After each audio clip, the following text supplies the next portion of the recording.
Hello. Oh, the sound system is working great. My name is Jim Dewall. I'm the Dean of the Haskayne School of Business. I want to begin by acknowledging that we are on Treaty 7 lands and traditional lands of the Blackfoot, and it's great to have everybody here. I'll also start with a small safety moment, or at least orientation, that there's washrooms actually on both sides through those doors there, and then the stairs out to the front for our muster area if there's any kind of emergency. I'm so pleased that you're part of this. We have such great enthusiasm and support for the ConocoPhillips series. David tells me this is our 20th seminar in just a couple of years, so it's really outstanding. We get great speakers and a great audience, so I'm really looking forward to this. With that, I just want to welcome you, and then hand it over to David, who will introduce our speakers. Thank you so much for coming. Awesome. All right. So you'll notice we change around the way we sit all the time if you come here often. Today we want to have more of a homey chat. So are you guys open to have a nice homey chat about collaboration? You want to collaborate as we talk about collaboration? Yes? I heard one woo. That's it. It's got to be more than one woo. Come on. All right. It's not Friday yet. It's Thursday, right? Tomorrow's when we're all tired, not today. Well, welcome to the Haskayne School of Business. We're so excited for today. We have great speakers once again, and we have a tag team. We've done tag teaming a couple times, but I'm excited for this one. I also want to say, and sometimes I forget to do this at the start, so I want to get it out of the way rather than at the end. You'll see there's feedback sheets. Today it's very important that you each have a feedback sheet based on something that will be talked about at the end of the seminar. And secondly, the presentation will be up on our website, so don't feel you have to take any notes or get any numbers down or look at any graphs. We've done our best with the lighting in here, but if you can't see it, don't worry about it. It'll be on our website at the end, okay? Sound good? Excellent. So with us today are two people that I think I can call friends. Yeah, you can call me. Thank you. Maybe not after today. Maybe. We'll see how it goes. First, I want to introduce Daniel Clark. Daniel is the president and CEO of CSV Midstream. CSV is an acronym for creating shared value, very poignant and pertinent to today's chat. He started it back in 2014, and it's considered one of the first Canadian midstream companies focused primarily on creating shared value as the foundation for long-term sustainability in greenfield gas plant installation. So greenfield means we're building new stuff. Probably cutting your grass a little bit. And the sector, you say brownfield, and it's old stuff we're fixing. Through his roots in northeastern British Columbia, over 20 years in engineering operations and construction management, Daniel has sponsored and executed numerous projects. I've had the pleasure of working with Daniel 15 years ago now. It's been a while. 12, 13 years? 8 years. It's been a long time. His passion for community has led him to continually push for progressive, sustainable development in the energy sector. Please join me in welcoming Daniel Clark.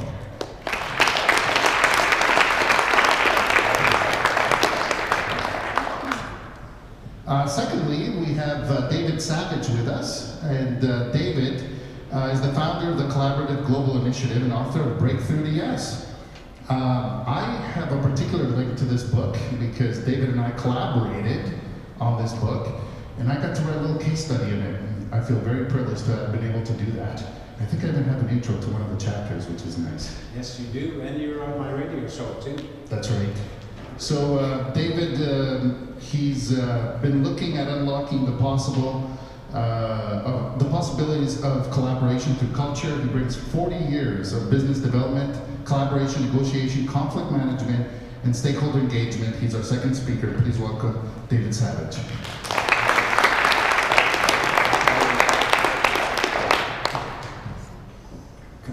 Welcome. Glad to do this with you. This is going to be fun, right? Yeah, this will be great.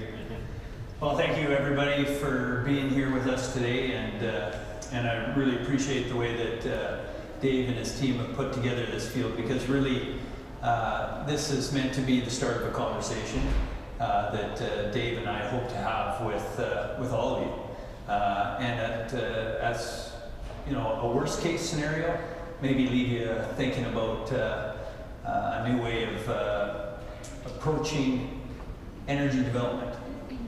So with that, again, Dave will speak from his expertise in collaboration, and I will speak from my introduction to shared value and hopefully the early adoption of something that will help to transform the energy sector landscape. So, the acquiescence of the silent majority. I love this phrase, acquiescence, because it really speaks to me that there is a majority of the population that desires to be a part of something. I think it's the exception that the media loves to pick up on, that there's this divisive, polarized debate at every part of society, and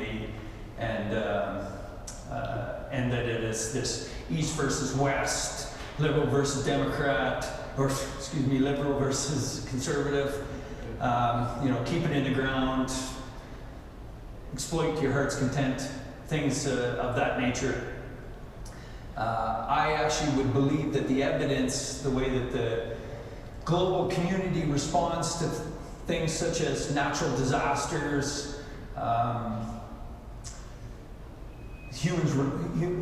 the refugee crisis, which is the you know, the most recent thing that I think that Canada really took an active leadership role in. And if I could go back a little bit of time, that's probably close and dear to all of us, is the Calgary floods. And the way that our community came together to rally and respond to the need that was there.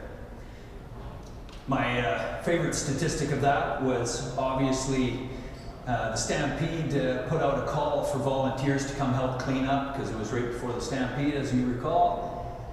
And they were hoping for 700 volunteers. And I think by mid-morning, 3,500 people had shown up, and by noon they were sending out social media saying, "Stay away, we cannot handle all the people that are coming down here."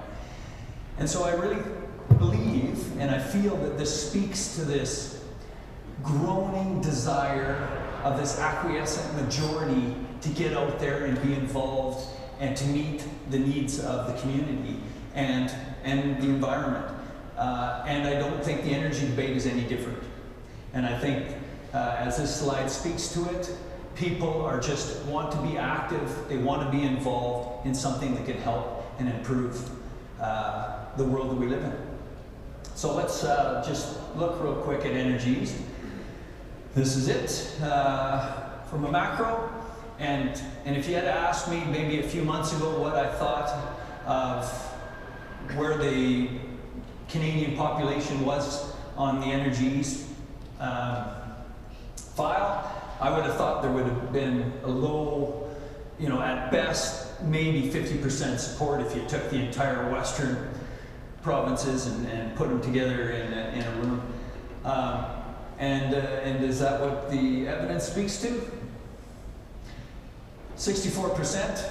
When I went to school, that was reason to celebrate. So, to me, that's approved. Like, why aren't we building this? We're talking about infrastructure projects that we all want to spend money on. Why aren't we building this? It should be approved. And we need to look a little bit deeper. Obviously, the statistics do support that the West is solidly behind it. And yet, when you go a little bit deeper, no surprise probably to everybody in this room, the further away from the discussion you get, the more people come from a sense of resistance.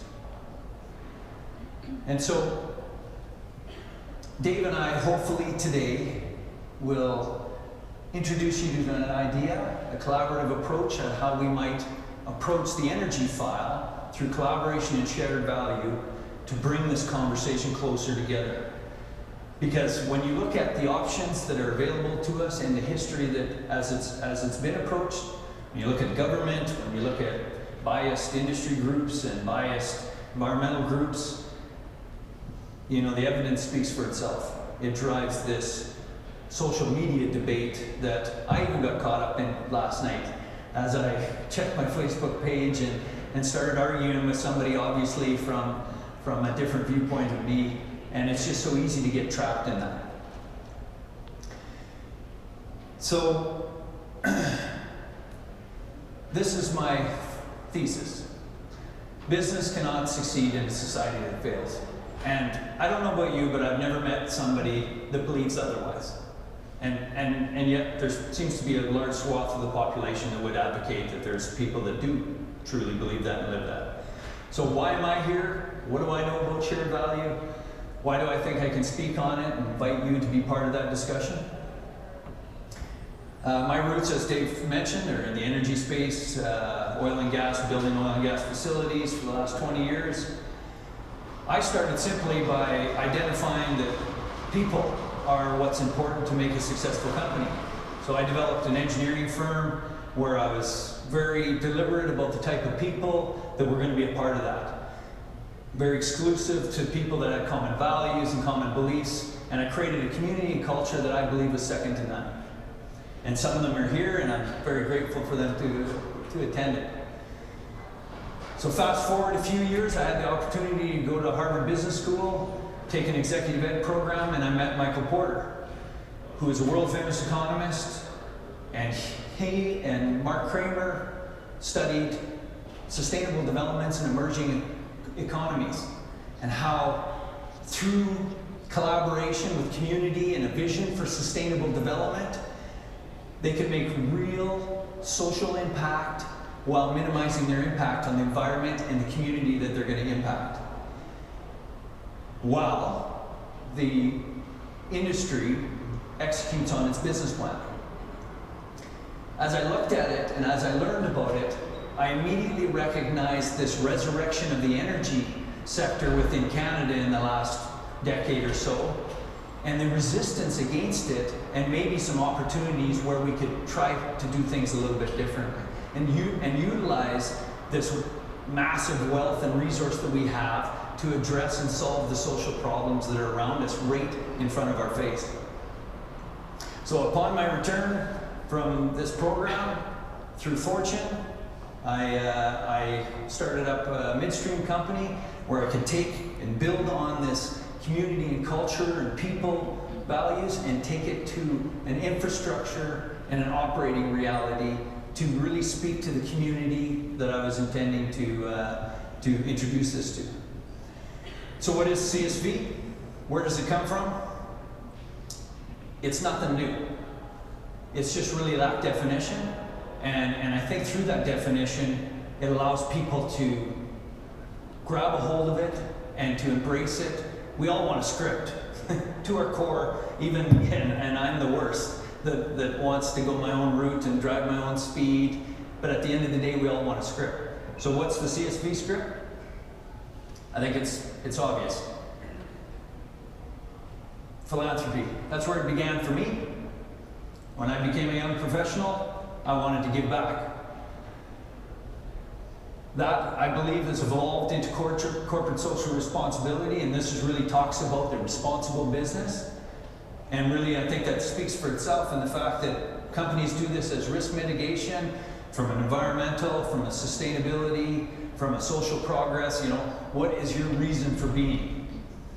However, and both of these are great, but as you can see, they require some discrete and independent motivator, whether that be the individual, whether that be the resources, whether it be a budget. And I think that creating shared value is just the next evolution of corporate social responsibility that really says, how can we make this sustainable? How can we make this impact be something that continues to grow with the success of the business community? So some of the obvious, maybe not necessarily obvious, but some of the roots of it are things like education and training, local supply chain, consumable resources, and how the community that you're impacting can feed into the operation that you're intending to do. And then, in Canada, we have such a unique opportunity because we have such a vibrant and active First Nations and Métis Nation community that they want to be a part of the story. They want to be a part of the response. And the Truth and Reconciliation report that was issued, I think that, I believe it's point number 10, addresses this very opportunity, where they want equality in education. They want their culture to be recognized and to be a part of whatever the growth opportunities. And so I think we have a great opportunity there. And so for those data junkies out there, key performance indicators for creating creating shared value opportunity is obvious, measurable social or environmental impact. What are we addressing by being out there in the operating community? Scalable growth. So as we become successful in business, is the social impact equally following that in lockstep? And then, I've said it a number of times, the sustainability side of it. Will it live on beyond the operating entity? Is there something that you've left behind that was better than when you arrived? So sometimes CSR and CSV, because they are so interlinked, can be confusing. So just a little bit of drilling down on it. CSR, the value is doing good. You're doing good, you're being responsible. CSV, the economic value is there, and it's in lockstep with societal benefits. CSR, it's discretionary. We know that now more than ever. Oh, that's what you're talking about technology. So CSV is non-discretionary. The key to CSV, and that's why it's CSV midstream, is it's part of our DNA. It's our reason to be, it's our existence, it's at the roots of our vision and our purpose. Separate from profit maximization, profit in CSR circles, from my experience anyways, it's almost a dirty word. It's almost like you're being driven by a different reality. CSV is integral to profit because we recognize if we can't create a feedback loop, not only will it not be sustainable, but we lose our ability to have a competitive advantage in those communities that we impact. CSR, the agenda is determined by external reporting or personal preferences. Again, this is where I talked about the motivators, the leadership behind it. I've met some great people that are great CSR guys. Some of them I call friends, and they've moved from corporation to corporation, from area to area, and when they leave, their traction takes a different form. Sometimes it loses, sometimes it evolves, but it loses its consistency for sure. CSV, because it's specific to our initiative, it has to get the mandate from the community in order for it to truly be realized. And then this is the obvious budget constraints. We all feel that now. I'm feeling that in my own company. We're making tough decisions that we have to, but the CSV piece of it doesn't change. If anything, it creates new opportunity for us because we get to invite people that otherwise would be separate, that we need each other now. We need to come together to solve the issues that we're facing. All sounds good. We all feel good right now. There's a little bit of a warm and fuzzy going on, but show me some statistics. So this is a study that the Harvard Business School did over an 18-year period. They looked at 180 different companies that deliberately either took a direct approach to sustainability or didn't have it directly involved in their corporate mandate. And what you see by this is obviously that over that period of time, those that put high sustainability as strategic outperform low sustainability. So I think that speaks for itself. The thing that I would highlight here is the time lag. If you look at the chart, it's 6 years before you start seeing a division between the two.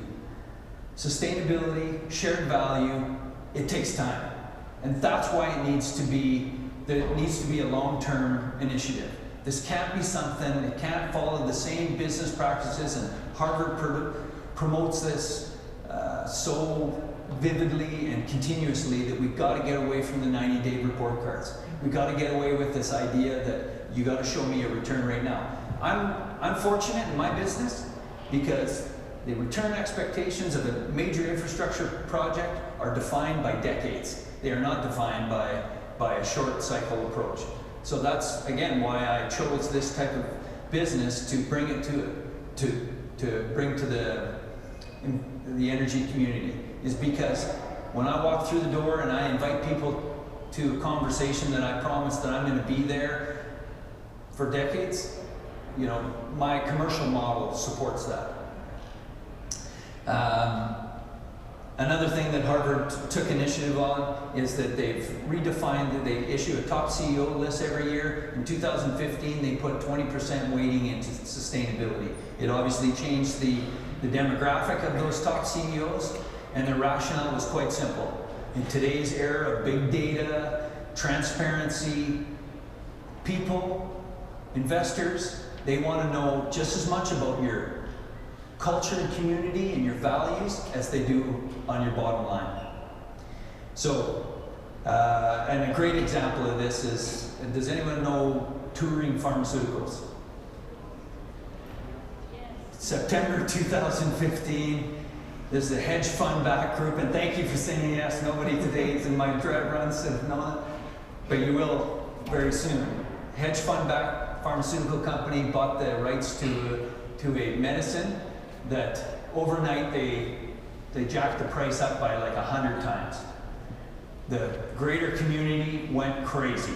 Social media, everybody just started lambasting on these people. They kept saying, yeah, we're gonna backtrack on them. They didn't. The community stayed on them. When I did the research on him, the guy got fired in December, and the last thing I heard, he's actually is in jail. So, I mean, it just really speaks to the active community that we have out there, and that if you don't do business in a community-centric way, you're going to be called out for it. And just, before I pass it over to Dave to talk about how we're going to bring this conversation together, my roots come from Fort Nelson, BC, which again might be a place that not many people have heard of. When I think about these three influencers, from the environment, from society and social to the economy, that was our life every day living. You know, minus 40 winters, and we were 250 miles away from the nearest center that had you know, any kind of major services.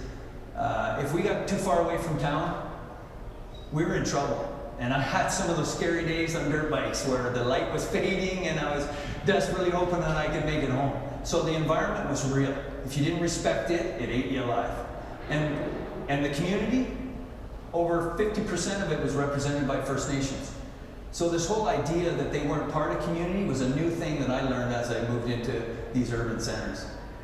Some of my greatest friends, my greatest colleagues are from the First Nations community. And we learned very quickly, if you didn't get along, you faced trouble a long ways through. So these are things that I'm hoping that through this exercise, through this conversation, we can return to the roots of our great heritage in this country. And with that, I'll turn it over to Dave to talk about how we can bring this together.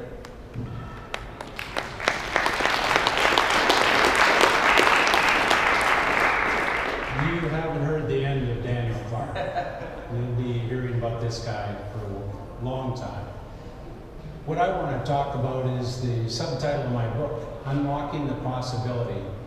The reason you're here is you're curious. The reason we're all here is we're here to learn. The reason we have this yearning is this true? Is this possible? Is shared value a strategic advantage for capitalists? Or is this just another marketing greenwashing thing? I believe it is. I'm a serial entrepreneur, so I love building companies. I love strategic advantages. I love being a small company guy, because small company guys don't have the money and the resources. But if we have the team, we have the belief, and we have the trust amongst each other, we do some very agile things. So I want you to profit from shared value, from taking the perspective of we are going to lead we're going to lead not only from this school, but this city and this nation. And I truly believe that. I want you to leave here tonight saying, there are some things that I hadn't considered before. There's some perspectives that I hadn't thought about before. And one of the things that we're going to invite you to, and I just want you to start pondering this, is we want to create a forum for these types of discussions. So when people say, well, prove it, we can start generating case histories. We can start showing some metrics. We can start having some of the slides that Dan has from Harvard. My belief and my experience is I know some famous people in Harvard, and I know that everybody here has the same abilities that they do.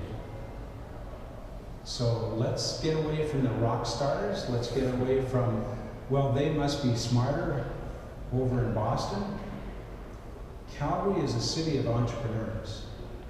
Calgary is an innovation center because we have to now. We have no choice.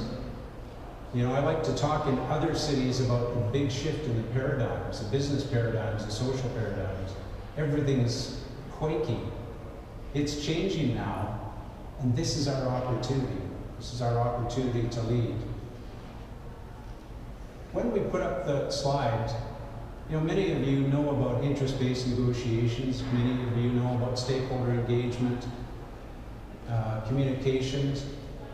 What I just want you to think of is look through those lenses of those glasses and notice how little of that picture that you actually see. Notice how everything outside the lens is fuzzy. So from my perspective, from my expertise, from my experience, from my culture, from my upbringing, from my exposure to media, that's my lens.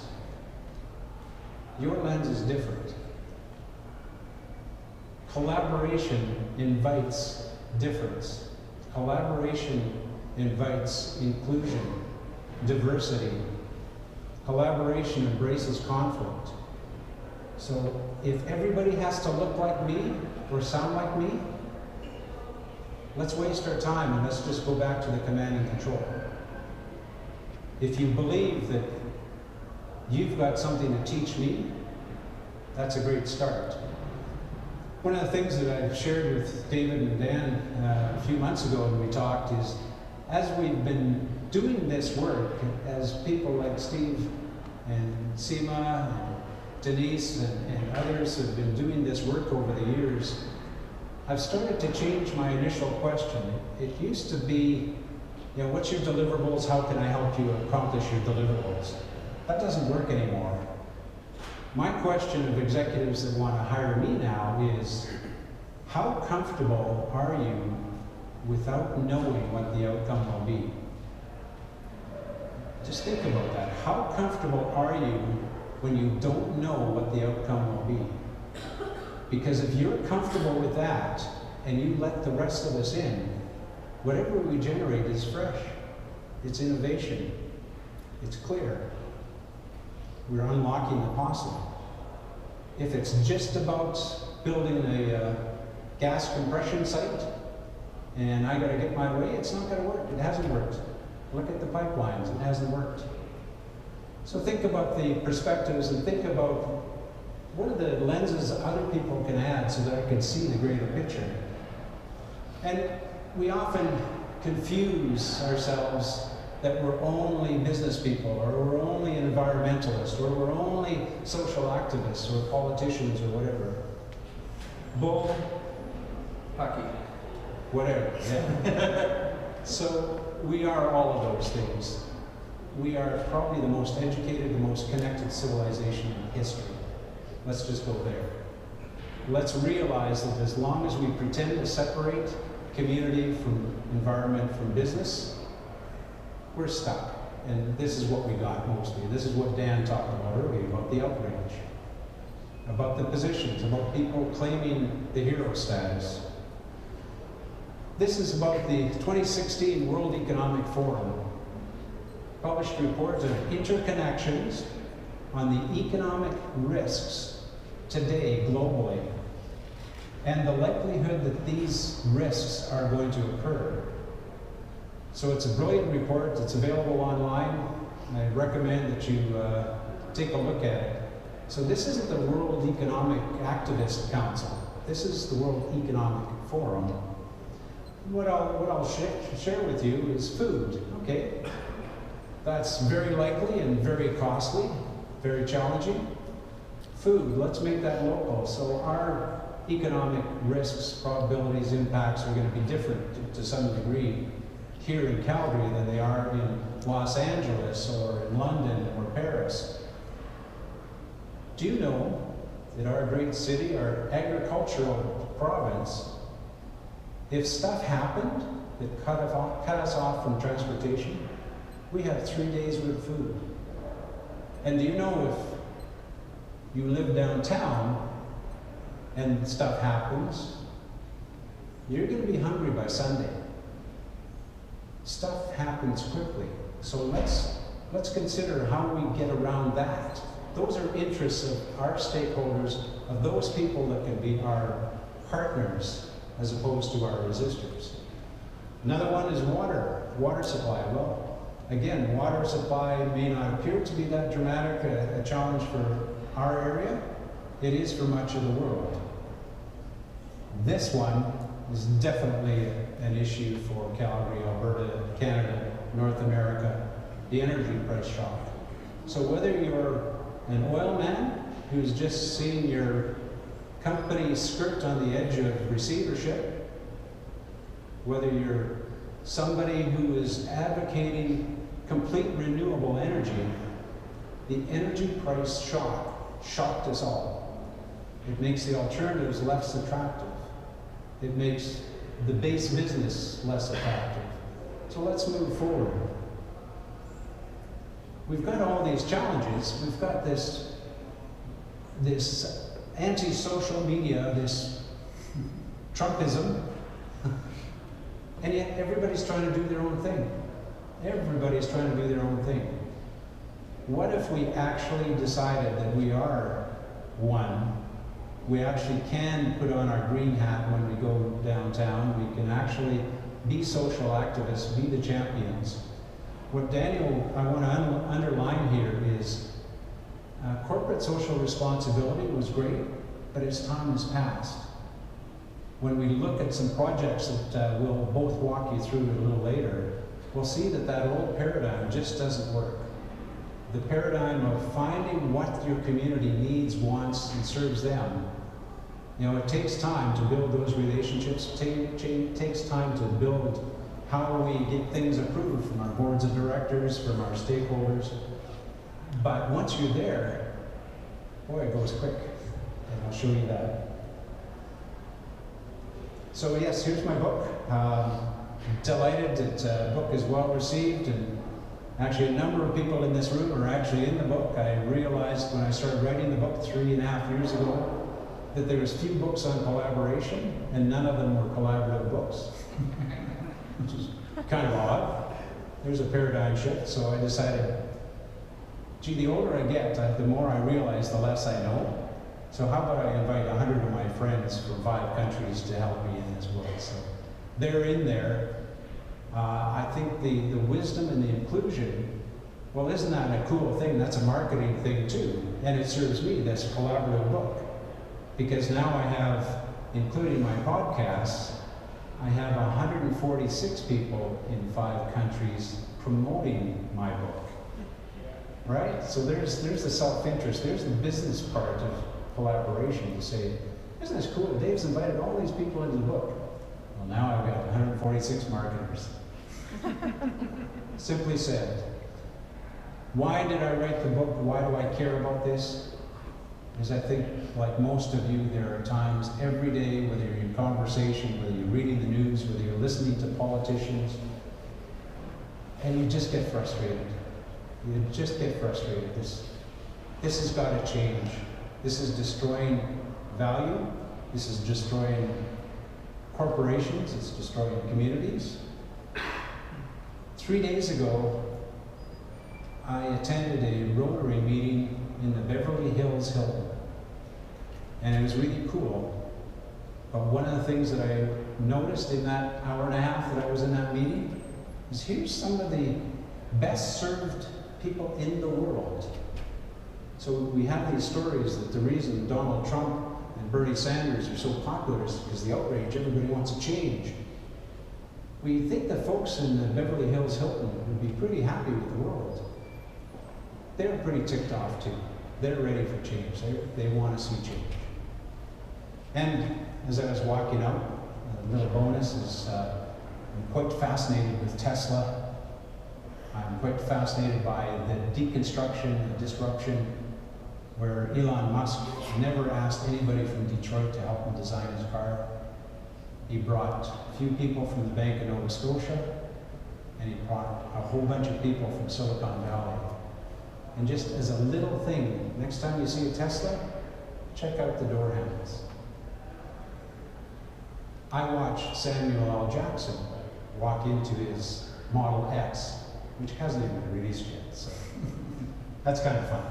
So outrage, a lot of disruption. I think Tesla's an example. Some people say, well, collaboration just bogs things down. I differ. Elon Musk, to use the example, like Steve Jobs, in a lot of ways, his leadership style is bullying. He's arrogant, but he's committed to his vision, and he realizes, I can't get these new 100% electric vehicles that can go 0 to 100 kilometers an hour in 3.5 seconds to be built unless I have the right team, the right spirit, the right vision. So here's some of the people in my book, the people that are possible in your collaborations. One of the things, again, I'll touch back is we want to invite you in an ongoing conversation about how do we create shared value and collaborate. The diversity in my book. So I've got the fellow on the top left. He's Alberta Energy Resources, Intergovernment and International Affairs. The people on the bottom left, they're very ardent environmental activists in British Columbia and Cougars. So bottom line is it's pretty cool stuff. We learn together. I want to stress a number of things here. I want to stress breakthrough to yes. So if you want to, if you're like me and you like visuals, just think about the silo that you're in personally, your own silo. You know, how you introduce yourself. Let's break out of that. So when I'm in California last week, I'm that dirty Canadian who wants to destroy the planet with our tar sands. When I'm in Calgary, I'm that white-collar hippie guy that just wants to turn everything green. When I work with corporations that are trying to create wind farms in Provost, Alberta, I receive the same outrage from the landowners in the area as if it was sour gas. So outrage is just outrage. We all have a need to be heard. We need to figure out how to hear that and bring them in and learn from that. The other thing, if you have a chance to come and look at the cover later, but what I want to point out to you here is I kind of like things that make you look twice. And if you look, there's 4 letters there, E-G-O-S, that are shaded. Egos are the shadow of collaboration. So thank you. Yes. I didn't think you grew up in the 60s. Yeah. Egos are the shadow of collaboration because yes, there is a time for strong leadership. Yes, there is a time for accountability, firing, all of that stuff still applies. But in my 10 steps, it doesn't show up till step 9 and 10. With the people in this room, we can figure out most everything.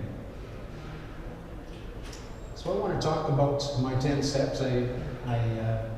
It's always nice to have stories. It's always nice to have some instructions. A number of my failures are in there. I hope you learn from them. In my 10 steps, I just want to focus on 3 steps right now. 3 of the 10. The first and probably the thing that many of you understand but we fail to actually do is to declare our honest intention. If my thing, my application, my project, my proposal, my dream is, let's bring you together so I can convince you that I'm right, or I can get your buy-in, that's not an honest intention, and you're going to have problems. So if I want to invite you in and say, this is what I think is possible, this electric car that goes 0 to 100 in 3.5 seconds, how do we do that? That's more interesting, more inclusive. Specifically, design and collaboration. So given the subject, given the opportunity, given the challenge, given the outrage, whatever it is, design what's there with purpose. As you may have noticed, that interior designers now are very good at designing rooms based on the intention of the conversation in that room. So in the early stages of collaboration, maybe the intention starts with sitting outside around a tree, sitting in nature, going for a walk, figuring out what's possible. When it comes back to now lead, then yeah, that's where you get the 90-degree angles on the furniture and the rectangles and the stuff that we're used to. But many collaborative dialogue spaces are designed as circles with lots of windows, lots of artwork to open up that part of our brain. What you'll notice too is step 6 of 10 is the first time you actually get together. Collaboration is, along with sustainability, Mark, probably the most misused word in our business language today. We actually throw it out there. Collaboration, sustainability, that means I must be good. Most of us don't have a clue. That's why I wrote the book. I want to learn. That's why I asked 146 people to instruct me. Oftentimes people will say, what do we need? You know, we're so stuck. Some things you just can't collaborate on. Well, of course, that's a matter of degree. I'll tell you the story about a nuclear facility on the coast of California that I was involved with last week. But if you start to listen and consider different perspectives, that's a huge advance. The fact that you get people in extreme conflict into the room, you're 90% there because they're curious. What the vision is, and this is something that I challenged that group in San Luis Obispo, California, last Thursday on, is as long as it's Pacific Gas and Electric versus the environment, we're not going anywhere. If we realize that's actually a 40-year-old fight, and the technology and the dynamics in the community has changed dramatically, we realize that chances are Pacific Gas and Electric may not exist in 10 years. What do we want to create together? And all of a sudden, I've got the mayor saying, I want you guys involved in the Center for Innovation in Cal Poly, because we're going to create our future here, and it's not going to be that adversarial. We're going to design this. So take off your hat, break out of your silo, your restrictive thinking, and vision and possibility is the way. So what I'll share with you is I've got lots of experience, and in my book you'll see most every collaborative effort I've had has been an economic failure. I'm going to tell you about a few others. That's not a good sales pitch. Yeah. It's FYI. Yeah. And the point is this is early days, because this paradigm we are making up. And we need to look around and say, okay, she can help me. Right? She's making eye contact. She can help me. She's got something. And let's find the dozen people in this room on our initiative that we want to work with. And maybe it'll make some money later. So just briefly, want to respect everybody's time too. We've got some examples here that really just talk about some successful initiatives. This is an example of collaboration and shared value. TechnoServe is a NGO, the international NGO. Nespresso, if you don't know what Nespresso is, leave it there. Coffee farmers in East Africa. So, you know, I've always thought that coffee was born in Colombia and with Juan Valdez, but obviously I learned differently here. The roots of coffee are East Africa, and the coffee farmers, low productivity, low capabilities, poor market access. Half of the 5 million coffee farmers in Africa live on less than $1 a day. Nespresso was looking for a competitive edge. They were looking for something fresh to inject into the marketplace. Through the collaboration with TechnoServe, they helped to facilitate and bring these coffee farmers together, and ultimately the results speak for themselves. They've been able to bring over $23 million into the community. They've impacted directly or indirectly 180,000 different farming or individual communities, and they've brought in $11 million of private investment. Obviously, the KPIs, going back to the shared value piece, it's a clear social impact. It's scalable. They've impacted thousands of these farming organizations.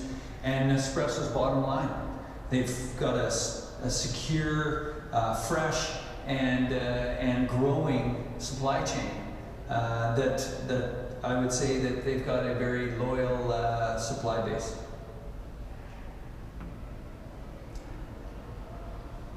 So here's a very specific example. When I was starting up little junior oil and gas companies in the year 2000, me and a bunch of people were exploring and developing natural gas just southeast of Calgary. For some of you that have been around here since the year, or during the year 2000, you'll remember the social outrage where Compton Petroleum, there's a few smiles in the room, social outrage, sour gas, and what's that going to do? And some of my regulatory friends told me a long time ago, you know, probabilities of failure and death really isn't the way that you connect with neighborhoods. So even if you have only a 1 in a million chance of killing you, that's too much, right? So some of you may know or heard of Ernie Sophia, then president of Compton, and Ernie made a classic blunder. When he was on the tribunal stand, the Energy Resources Conservation Board, they said, well, Ernie, if you believe that so much, we want you to move your family on that well site during the drilling and completion operations. If you trust it, you need to be there. He said, no, I'm too busy. I love competing with people like that. I love being compared because, yes, we have the same problem. And what I will say is Compton hasn't drilled many of those wells. Compton doesn't exist anymore. Our company, I was deemed outrageous, you damn greedy natural gas guy. You are a used car salesman or even a lawyer, which was really damning. And I listened and I listened and I listened, and our team went out there, we gave them our home phone numbers. We went through 3 months of just tough times. And soon enough, some friends, common friends, said, you know, you should actually listen to Savage. He's an okay guy. You know, he's not a used car salesman. So what I want to point out, again, we will have this up available for you in a couple of weeks. But for those that can look, there's a pointer there, right in the middle of the screen. In Delmead, we were going out there to drill a bunch of gas wells put in a production facility and just make a bunch of money. Well, that wasn't going anywhere. But we listened and we listened, and through all that conflict and holding their interest as equal to ours, you know, that we could have gone one way, because right around there, you know, across the street is an explosive plant. Across the street from that is the fertilizer plant, and you know, it's not Bouchard Gardens. You know, on the other side of the street it's the CPR main line.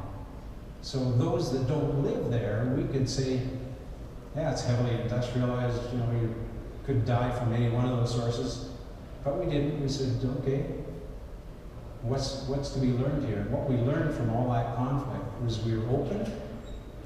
Down to the south, where you can see Google, is the Mazeppa gas plant. We realized Mazeppa was only half full. If we could fill them up with our recently discovered natural gas, that would slash their operating costs, improve their efficiencies, and we convinced them to actually build a pipeline under the Bow River up to our gas field at no cost to us. We would just pay a fee. So the bottom line is 3 months of pain, and then 3 months after that, our share price went from $1 to $3 a share. And our shareholders were ecstatic. And the Miller family that hated me so much was phoning me every couple of weeks and saying, when are you going to drill some more? We kind of like this. Drill some more. This is way better than farming at that time. So there's an example where we put their interests in the community equal to ours, and it benefited us. I talked a little bit about the Diablo Canyon. What I will say is, from that judgment I spoke of earlier, to say you're the evil Albertan that's going to destroy the planet, to within one day them saying, wow, we've actually never listened to each other. And our world is very different than it was, and it's going to be way different 10 years from now. So if we start with that vision of what do we all want 10 years from now, and include the Center of Innovation, university, people that really care, we're going to make some big changes. I'll just touch briefly on this. The very fact that our environmental assessment system, the National Energy Board, the AER, I've been on both sides of that, on the oil and gas side and the landowner side, and it's a really bad system. And I've been unsuccessfully then trying, having called into conversations with Enbridge just about annually for the last 8 years. And they're almost to the point of saying, it's actually, if they get away from getting approval on what they want and see what the community wants, maybe there's a bigger chance. So the other picture there is, with the destruction in value, hundreds of millions of dollars on regulatory processes, destruction of relationships, adversarial. A couple months ago, me and my collaborative global initiative partners participated in an environmental assessment conference in the Kootenays in British Columbia. What we came away from is, instead of being frustrated and angry, we have the Tanaha people.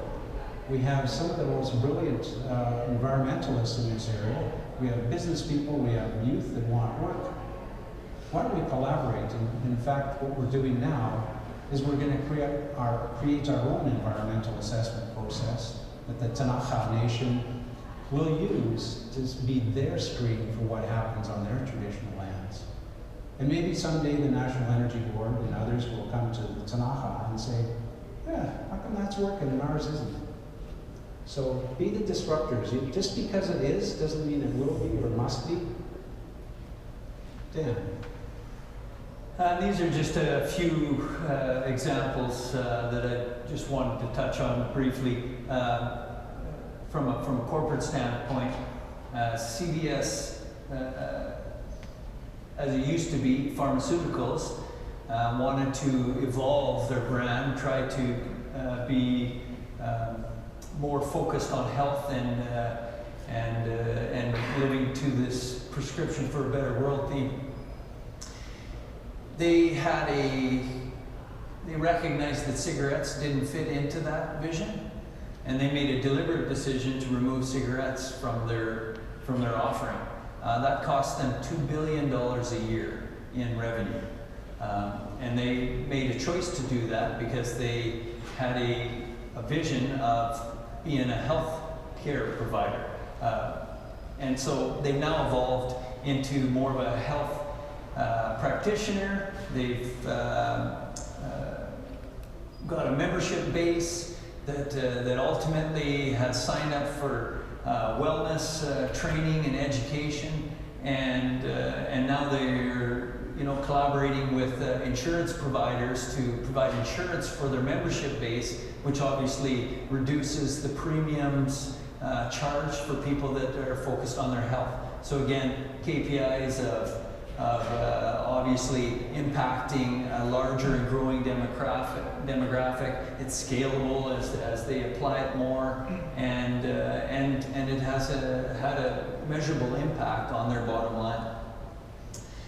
E-color, similar type approach. Waste oil, that's obvious waste product, and they've now converted it into a paint, and as I understand it, it's the only zero VOC paint offered in the world, and it's an Australian company that's growing in popularity. Casilla, this is more of a CSR initiative, and I guess to touch on what Dave said earlier, I believe that because of the amount of effort that they've had to deploy, the amount of individuals and egos that are involved, and the time frame that it's been in practice, it's struggling to gain that traction that the vision so desperately is looking for. And I believe it's at a crossroads. If it can turn this into an opportunity-based, a social, environmental, addressing-based type initiative, I think, hey, maybe that's the answer for it. And so this is, I guess, my little soundbite on CSV midstream. How do we intend to employ this? We really think it starts at early engagement. We have a regulatory framework in our country that people have tried to revamp so many times, and to no avail. Dave again mentioned earlier about how people sometimes are fearful of collaborative initiatives because they tend to be just, a bunch of talking heads, and there's not a lot of action that comes out of it. And I think that it's really important when you talk about motivators and design and what your motivation is. When you're driving it from the private perspective, private industry perspective, it's clear. We're here to run a business. Nobody's in business to not make money, so there's a clear intention that we're there. So that is the driving force to meet these challenges. And when we're going out to advocate, it's clear why we're there. We're a business that we want to grow in business. And then obviously that talks about listening, learning, and engaging. Again, I've heard so many stories surrounding people going in and trying to get approval for things, approval for construction, approval for projects. And yet I've never heard who those people are, what's important to them, what's the value to them. It's always been what's the threat to them, how's it going to negatively impact them, where's the positives, where's the opportunity for them to benefit from this. And I know it's there. I'm sure there's tons of research where people are benefiting from there, but that's not the soundbite. It's always from that negative connotation. And then obviously through that, I think that every area we intend to operate in is going to bring its own unique opportunities and its unique needs from a social, from an environmental, from an impact basis. And it's through this early engagement and listening and learning where those things are going to surface. So CSV strategy is obviously from the people right through to the execution of the projects. But it's going to start with that early engagement. Our projects take multiple years to develop. Our intention isn't to work in a war room and design it all up and do exactly what we're thinking and bring this whole spreadsheet of exactly how we want to impact people's world. We're going to come out there and invite people to a conversation that we intend to operate in these areas. And through that, our hope is that we gain community acceptance. So the whole idea is to embed ourselves within the community. We call it boots on the ground. We intend to put people part of the community, make them own that opportunity to invite that discussion, to learn about the community, to understand and gain that social acceptance and social mandate. And as I've talked about earlier, the idea of inviting the local community, and of course, because our infrastructure projects are mostly in remote regions, there's always an opportunity with the people that's their heritage, that's their culture. And that's exciting to me, to come into those areas, to learn about that culture, to learn about their heritage, so that we can figure out a way of tying it back to the operation and create a form of sustainability that, again, benefits and addresses their needs and ultimately delivers a better and more healthier opportunity for us. And then post-construction, after we've built these, again, because of the life cycle of our projects, as I've talked before, the expectation is that we continuously improve. Our focus is clearly on natural gas. We think it is a bridge fuel. We think it's a bridge fuel to a future world, and we hope that as we improve and as we understand how our world's going to evolve and the needs that we have in the environment, society will continuously improve these facilities and operations to minimize the impact that they would have. And I think that when you consider, as Dave pointed out earlier, projects like Northern Gateway, it leaves me to wonder if they had taken more of a creating shared value approach and a collaborative initiative and a much more transparent early engagement process, would it be any different?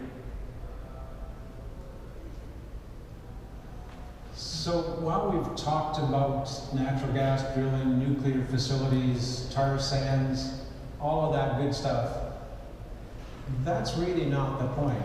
The point that I want you to go away with, we want you to go with, is there is great possibility.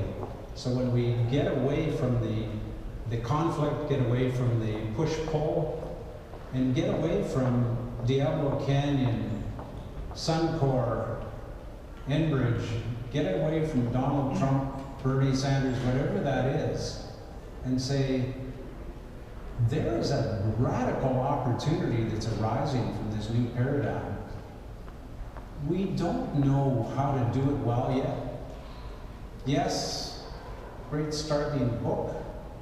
I think the better thing is, with the talent in this room, the people that are influenced by your conversations, how do we create that innovation? How do we disrupt the technology? How do we find the yes that's better for our future? So this is not about difficult conversations. This is about capitalism 3.0. We want you to be part of this capitalism 3.0, this conscious capitalism and this abundant capitalism, where each one of us is better off because we work together and we're not stepping on each other. The invitation is in your feedback forms and by email to Chanel, which is there. We'd like you to indicate your interest in continuing the conversation to say, okay, how do we innovate? What are the real questions? What is the future we want to be part of? You know, how could I be the next Elon Musk? Because we are at our infancy, and we, through collaboration, through bringing together the whole, we're going to figure this out. So that's our invitation. We would like it to be an ongoing conversation that might look like getting together once a month or once a quarter to have brilliant conversations where Dan and I aren't speaking so much, we're hearing more from you. And we have these conversations where we can, where we can innovate together and vision together and support each other. So we've got a few minutes for some question and answers. I'd like to invite you to speak now and speak to yourself, speak to us, What are your questions? Thank you. Great. Well, mine is maybe less of a question and just more of some sharing some really good information. I mean, I appreciate the collaboration. And there's been a number of people working on this kind of work, like yourself, for quite a few years. And one of the big things, I think, is how do we actually get the principles, the practice? How do we understand how to really do this well? So there is a global organization that was started in the UK called the Partnership Brokers Association that looked at this idea of really deep transformative partnerships and studied what is it that really is critical to make a difference. And I mean, I think you talked about some of the principles, but the really important role of, you know, someone who can come and rise above and really try to bring the partnership and make sure that it isn't about the interests of different organizations. It's actually about how do you make the partnership and the project actually work. So this organization does do global training actually all over the world, and this training will be offered in Calgary next September. So if people are interested, it's another opportunity to really get some tangible information from, you know, work that's being done over a 15-year period, looking at truly transformational partnerships. So I just wanted to share that in addition to the information that you How do share. people find out more? You can go to the Partnership Brokers website, or you can talk to me. You can give me your card, and I'll let you know when the training is going to be. And we've done the training several times in Calgary, and one of the things that we try to do that's been really unique is bring together all three sectors, so that you're learning together, you're learning shared language and shared understanding and shared principles and practices.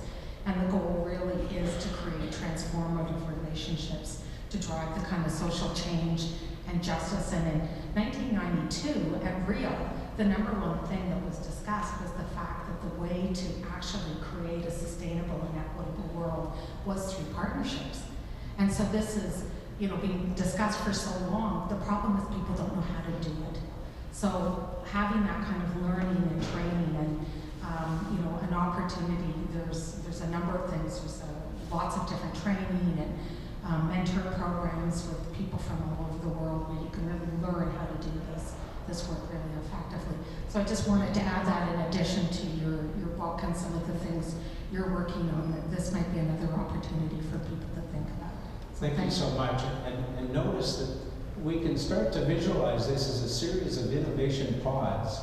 So there's no, well, we're going to pick that one because it's a winner, or pick this one. It's what works for you.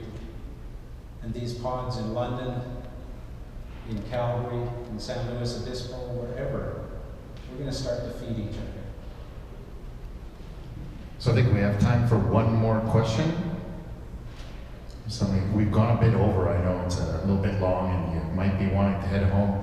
There is one that was put forward earlier.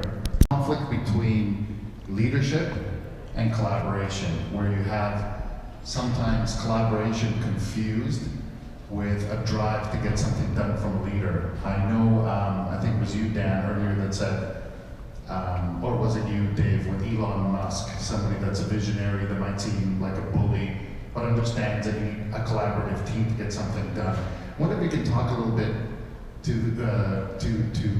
clarifying the role of having a collaborative space where people talk about things, but maybe the vision is lost through that talk, or mediocrity results, or nobody gets anything that they were hoping for, instead of a leadership to drive towards a result.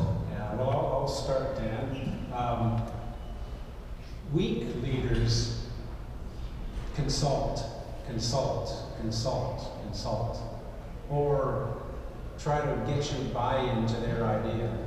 Strong collaborators bring it all together, open-minded, inclusive, and then in my step 9, it's called Now Lead. And that's when the Stephen Jobs, the Elon Musks, the people that are in this room take charge and say, okay, there is an action plan, there is a business plan, there are metrics that we need to meet, there is accountabilities. This is not a love fest. This is innovate together, and my step 10 is make it so. So I turn that perspective upside down. I think we've had way too much compromise and consultation, we really haven't even started to collaborate. And the strongest leader is open, and when it's time to lead, they lead from a strong position, from the collective wisdom. Yeah, no, I couldn't agree more, and I would elaborate to that the outcomes of that collaboration are the judge. If there is no outcomes, again, you don't get social acceptance, social mandate. The outcomes are what dictates whether or not true collaboration has actually occurred.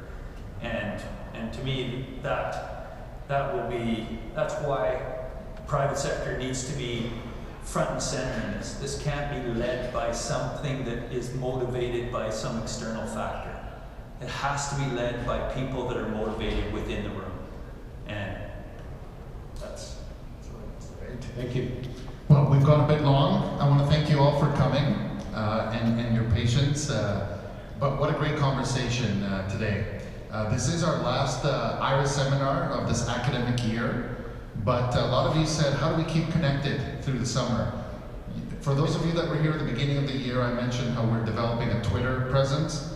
That will come out in the next week and a half. So if you're on our mailing list, you're going to receive that, and we're going to be sharing updates during the summer to keep conversations going.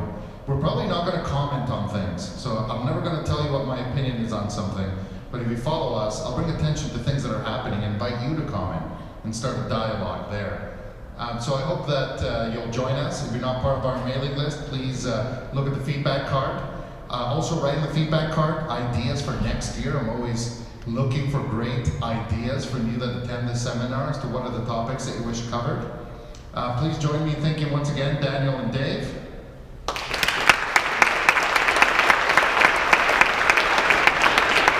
As always, we have a small gift for them. They're going to be around for a little while longer, so please come up, have a chat with them.